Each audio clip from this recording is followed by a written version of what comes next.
dreaming in dreams.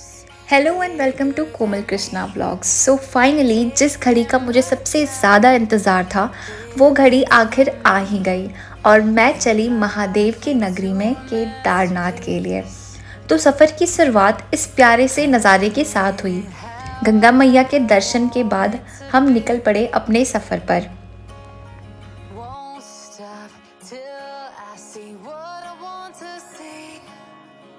Photo हो गया।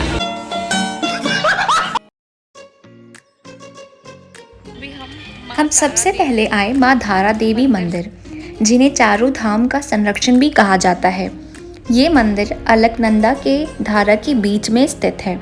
यहाँ माना जाता है कि माता दिन में 3 बार अपना स्वरूप बदलती हैं और ऐसा भी कहा जाता है कि 16 जून 2013 में हाइड्रो पावर प्रोजेक्ट के लिए इस मंदिर को कहीं और हटाया गया था एंड उसी दिन केदारनाथ में फ्लड आई थी, जिसके बाद माता धारा देवी को वापस से इसी स्थान पे बनाया गया और फिर तब से माँ चारों धाम की रक्षा कर रही है। और हम इस सफ़र में माता रानी हमारी भी रक्षा करे, इसलिए हम भी माता रानी के दरबार आ गए। यहाँ आकर एक अलग सी ही पॉजिटिव वाइब्रेशन फील हो रही थी, पॉजिटिविटी महसूस हो रही थी। और जो भी केदारनाथ के लिए जाते हैं, आई सजेस्ट आप प्लीज़ माँ धारा देवी का आशीर्वाद लेकर ही जाए। हमें पहुँचते पहुँचते रात हो गई थी। सो सोनप्रयाग आने के बाद हमने वहाँ से ली टैक्सी रुद्रप्रयाग के लिए, जहाँ से केदारनाथ की यात्रा शुरू होती है। सो ये है रुद्रप्रयाग, जहाँ हम पहुँच चुके थे और बारिश हो रही थी क्योंकि हम अभी रिसेंटली गए थे। तो बारिश का सीजन है तो वेदर प्रिडिक्टेबल था, यही होगा। अभी हम गौरी कुंड में खाने के लिए वेट कर रहे हैं और हालत ऐसी है। हमारा खाना खाना ख़त्म करने के बाद हमने पास में ही एक होटल ले लिया था, जहां हम कुछ घंटे रेस्ट करने वाले थे और उस होटल का क्लिप नहीं है मेरे पास अनफॉर्चुनेटली। 4 बजे हमने अपनी यात्रा की शुरुआत कर दी थी और ये सुबह हो चुकी थी तब का सीन है, जो कि आप देख ही सकते हो कितना इनक्रेडिबल है, कितना अच्छा है ये सीन। उसके बाद हमने खाई मैगी एंड आई नो सिर्फ ये मुझे ऐसा लगता है, आप लोगों को कमेंट में ज़रूर बताना कि मैगी पहाड़ों में कुछ ज़्यादा ही टेस्टी लगती है। मैगी खाने के बाद नज़ारों का मज़ा लेने के साथ साथ हम आगे बढ़ते चले और जैसे जैसे हम आगे बढ़ रहे थे हमारी एनर्जी बहुत ज़्यादा डाउन हो रही थी और एक तो बारिश ने हमें परेशान करके रख दिया था। मेरे हाथ देख सकते हो आप कैसे फूल चुके थे बिकॉज ऑफ बारिश। और डेफिनेटली इट्स माय फॉल्ट, क्योंकि अभी आप इस सीज़न में क्या एक्सपेक्ट करोगे, बट कभी कभी धूप भी आ रहा था। उसके बाद हमने भुट्टा खाया और बस देखो आप आगे आगे क्या होता है। कि ये सांप है, कौन सा सांप लगा था हमें दिखाना। ठीक है देखो ये वाले भाई साहब तो नागमणि बोलते शायद यहाँ पे ना, क्या बोलते नागमणि।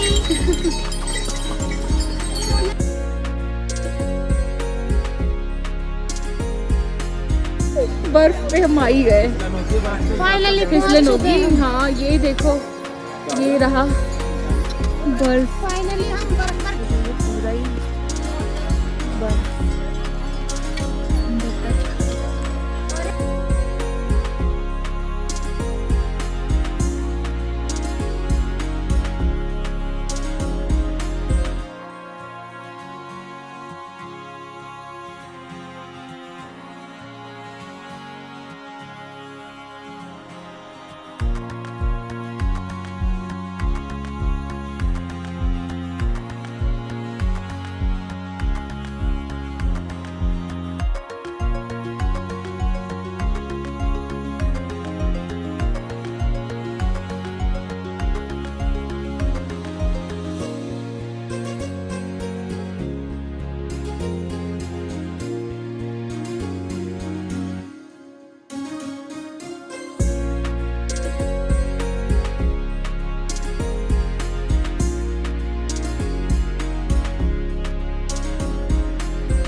सो जब तक मेरे फ्रेंड्स रूम देख रहे थे तब तक मैं यहाँ पे वेट कर रही थी और नज़ारों का मज़ा ले रही थी।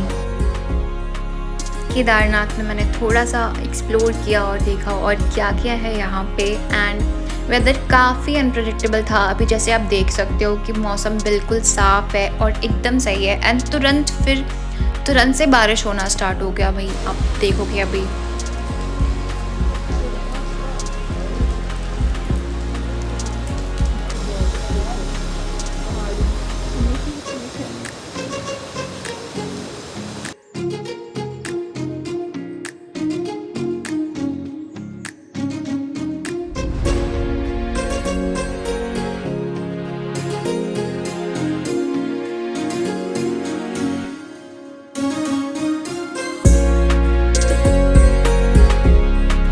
सो हम चेंज करके आरती के लिए आए। हमेशा की तरह मैं रूम का व्लॉग लेना भूल गई एंड जब याद आया तो रूम ऑलरेडी बहुत ज़्यादा मेसी हो चुका था।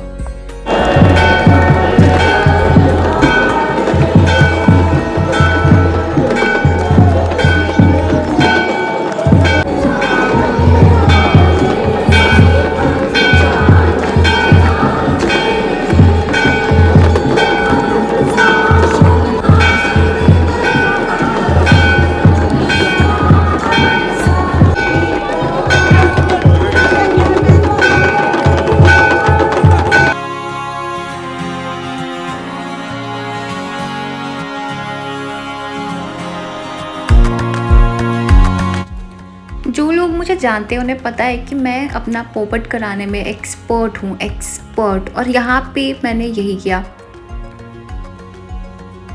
चलो आप तो चलो। हाँ बताओ।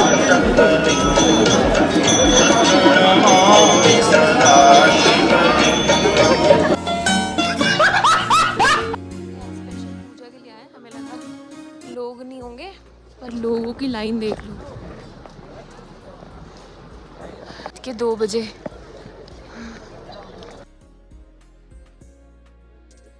वीआईपी टिकट लेके सोचा था 2 बजे आराम से दर्शन होंगे पर इतनी ज़्यादा लंबी लाइन है।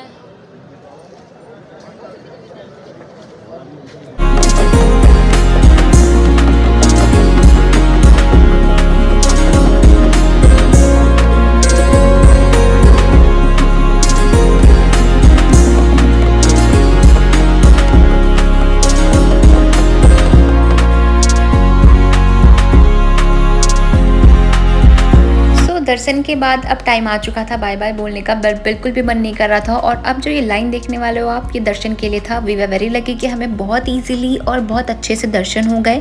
नेक्स्ट हम फिर से महादेव के दर्शन के लिए जा रहे हैं, पर कहाँ वो आपको नेक्स्ट ब्लॉग में पता चलेगा। तब तक के लिए bye bye, thank you for watching.